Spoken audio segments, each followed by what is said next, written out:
एक छोटा सा बच्चा था, उसका नाम था इंदु। उसके घर से कुछ दूर अमरूद का पेड़ था।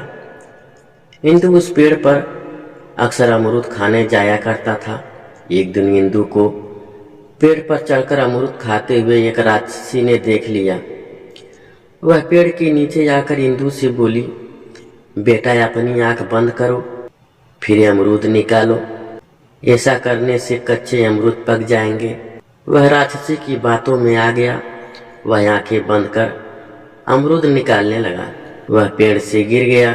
राक्षसी ने उसे थैले में बंद कर दिया। वह उसे अपने घर ले जाने लगी। थैले के अंदर इंदु भगवान को याद करने लगा। भगवान का चमत्कार हुआ। राक्षसी लघुशंका से निवृत्त होने चली गई। उसने थैलों को एक स्थान पर रख दिया। उस बीच इंदु थैले के अंदर से चिल्लाया, बचाओ, कोई मुझे बचाओ। वहां आसपास कुछ बच्चे गायों को चरा रहे थे। उन्होंने इंदु को थैले से बाहर निकाल दिया। राक्षसी के थैले के अंदर बच्चों ने पानी से भरा एक डिब्बा रख दिया। राक्षसी ने उस डिब्बे को इंदु समझकर वह उसे घर ले जाने लगी।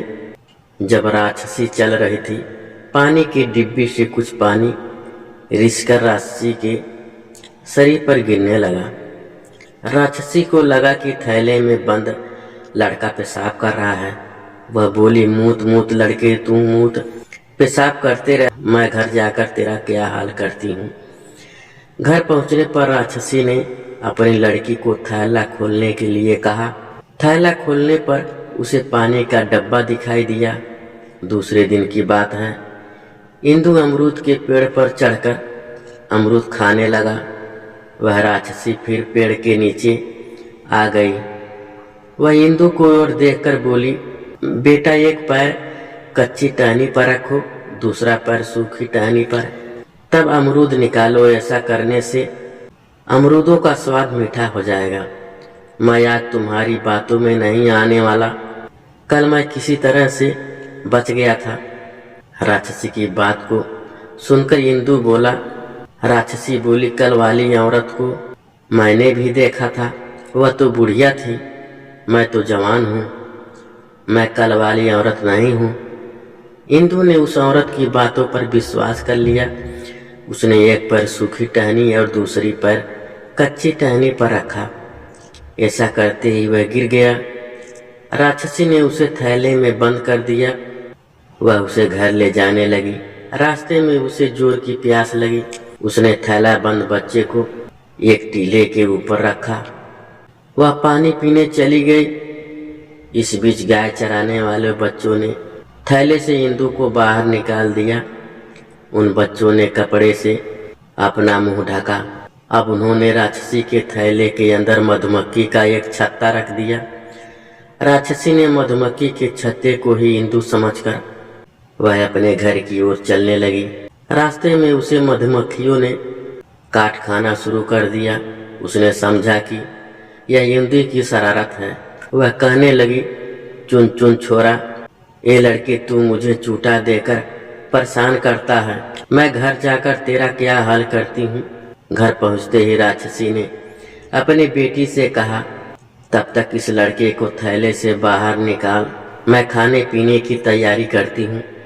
राक्षसी की बेटी ने जैसे ही थैले को खोला, मधुमक्खियों ने उसको काट खाया। उसने रोते रोते राक्षसी को बता दिया कि इस थैले के अंदर मधुमक्खियां का छत्ता रखा हुआ था। अपनी बेटी की दशा देखकर राक्षसी को क्रोध आया। उसने तय कर दिया कि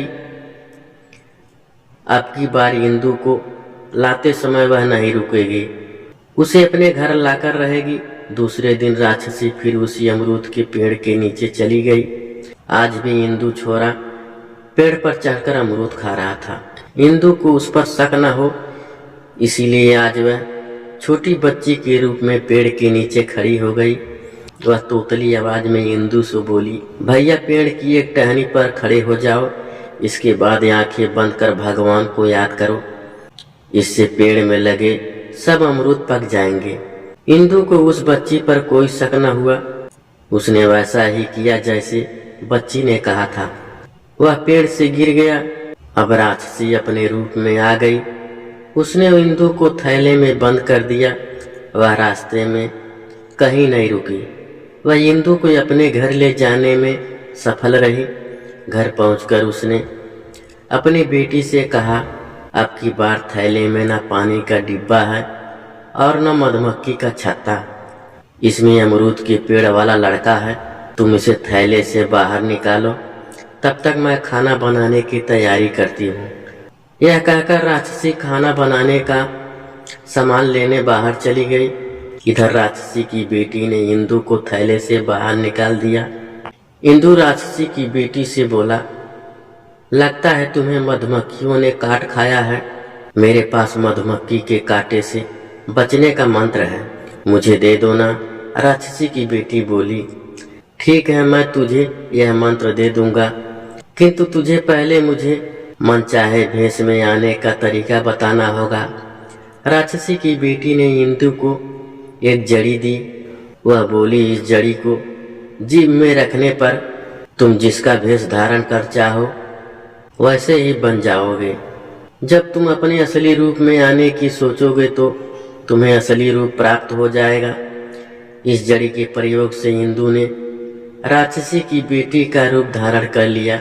उसने राक्षसी की बेटी को मारकर ओखली में कूट दिया। राक्षसी खाना बनाने का सामान लेकर वापस आई तो उसने इंदु को ही अपनी बेटी समझा। उसने ओखली से अपनी बेटी का मांस उठाकर पका लिया। उसने अपनी बेटी समझकर इंदु को मांस खाने को दिया। आज मेरा मन मांस खाने को नहीं कर रहा है, तुम ही खा लो, मैं कल खा लूंगी। राक्षसी की बेटी के भेष में इंदु ने कहा। राक्षसी ने धोखे से अपनी बेटी का मांस खा लिया। कुछ देर बाद अपने असली रूप में आकर इंदु राक्षसी के मकान के ऊपर चढ़कर चिल्लाने लगा, सब लोगों सुनो, आज एक औरत ने अपनी बेटी का मांस खाया है। इंदु को देखकर राक्षसी वास्तविकता समझ गई। वह रोने लगी, बिलखने लगी, पत्थर से अपना सिर पीटने लगी। इसी समय वहां एक महात्मा प्रकट हुए। रोते हुए राक्षसी महात्मा से बोली, मैं बच्चों को मारकर खाती रही, आज अपनी बेटी के मरने पर मेरी ममता जाग गई है। मुझे भगवान ने राक्षसी क्यों बनाया? बेटी जन्म से कोई राक्षस या मानव नहीं होता। राक्षस या मनुष्य तो कर्म से बनते हैं। तुम बुरा कर्म करना छोड़ दो तो तुम भी मनुष्य बन सकती हो। राक्षसी ने बुरे कर्म छोड़ने का संकल्प लिया।